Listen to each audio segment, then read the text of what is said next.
Deadly Tarantula Girl coming to you from my private serpentarium tonight to bring you a long-awaited video. I know I say that a lot, but I totally mean it. Sorry about that. That's a new tarantula. We'll get to that later. For those of you who follow, you might have seen the Rosehair breeding video, and it took a few attempts, and finally we got a big beautiful egg sac, and I was so excited.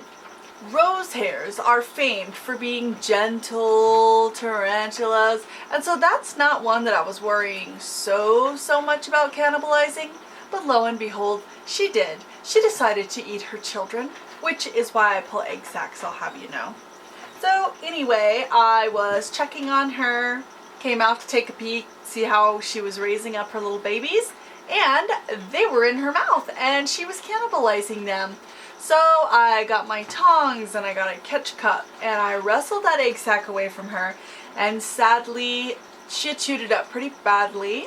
Most of the offspring were killed, which again is why I pull egg sacs, for those of you who think I'm some psycho kidnapper who just does that for my own personal enjoyment. Out of probably over 100 spiderlings, this was my ultimate yield. I was able to save a few of the babies.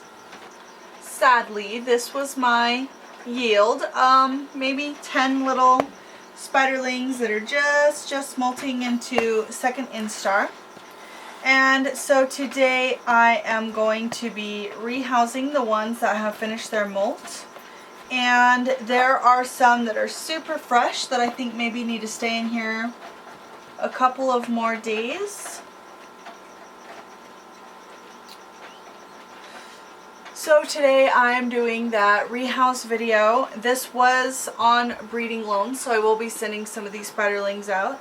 I was just so sad because I finally did decide to entrust an egg sac to a mother, and I regretted it. I really did. Tarantula moms, they, you know, their behavior is highly instinctual. They do not nurture the way mammalian mothers do. And so a lot of people tend to anthropomorphize when I am taking spiderlings away from the mothers. I don't know the tarantulas love. Maybe they do, I'm not sure. But when tarantulas are fighting to keep their egg sacs, it's out of instinct. When tarantula mothers are eating their egg sacs, it is out of instinct.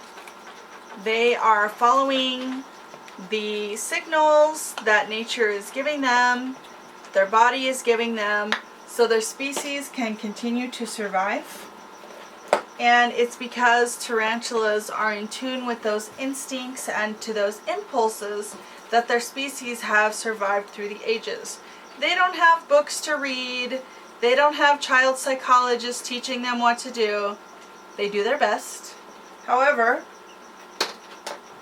I have been reading and studying tarantulas for longer than any of these tarantulas have even been alive. So, I consider myself quite knowledgeable in tarantula rearing, some species more than others. If you're wondering what I'm doing, these are brand new, and I am poking air holes in the lids.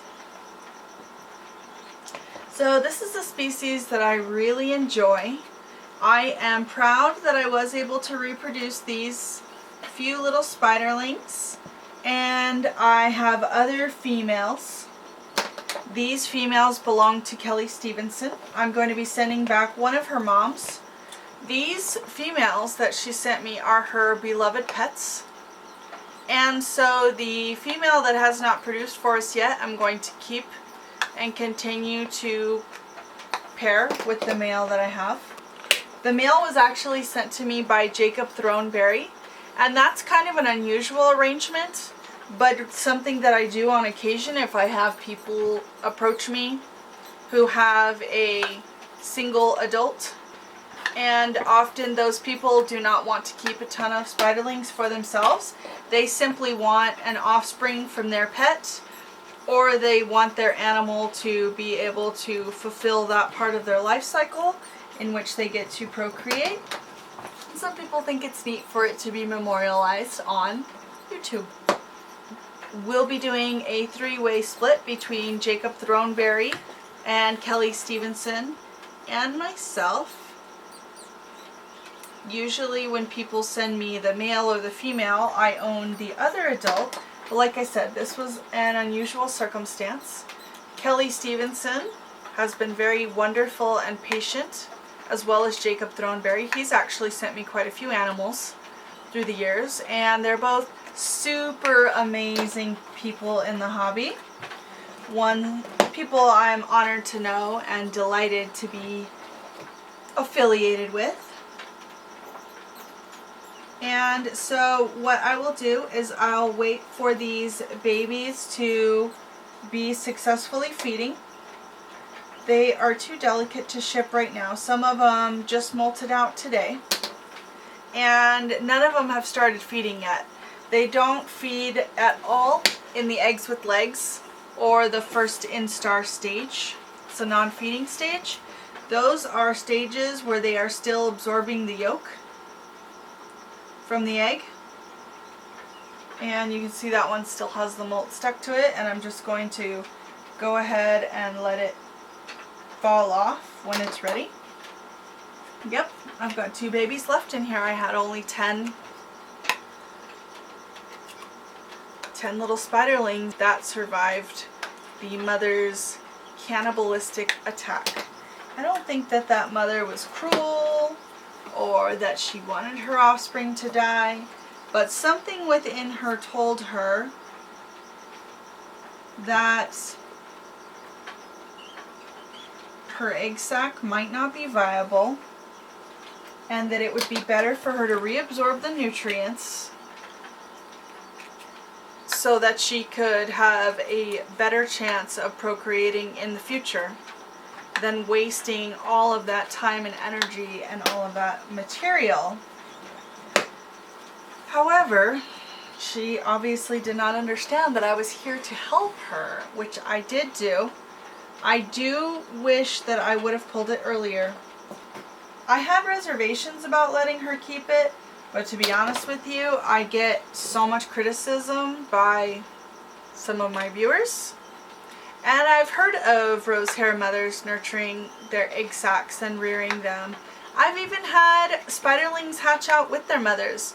I just had a Monocentropus balfouri who took care of her egg sac the entire time, had those babies hatch out with her, and she actually guarded them as I looked at them, and as I collected them, she still was guarding them up until the very last moment. So that was my very sad egg sac reproduction. I hope that this answers some of your questions about why I do what I do. I hope this gives some of you helpful tips, those of you who are trying to breed or trying to decide whether or not you want to pull an egg sac. Now I'll be honest with you, it's a lot of work. Once you pull that sac, you have to become the mother to that egg sac. You have to incubate it, you have to build that chamber, you have to go and manually turn it twice a day. I do it every 12 hours. You have to know how to handle that egg sac, you have to keep the temperature right, the humidity right. You really have to be a scientist, and if you do not care for that sac properly, you kill all or most of those babies, and that is terrible.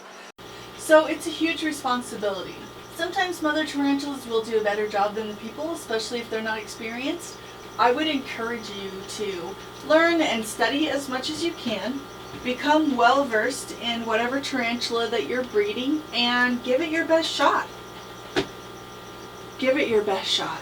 And without your help, these tarantulas wouldn't be reproducing at all. So I think that that's a very important aspect to think about. Ultimately, we're here for the well-being of the animals. Although this was not the greatest yield, I do have 4 females now, and I still have Jacob Throneberry's male. He's still doing great. And so congratulations to Kelly and Jacob for their new babies and for their beautiful adults who've all survived this ordeal. And we should have a lot of new Rosehair pairings coming up. And hopefully by the spring, quite a few Rosehair Eggsacks. So that's pretty exciting. I hope you guys enjoyed this one. Comment below what breeding projects you would like to see me do next, and I'll see you guys next time.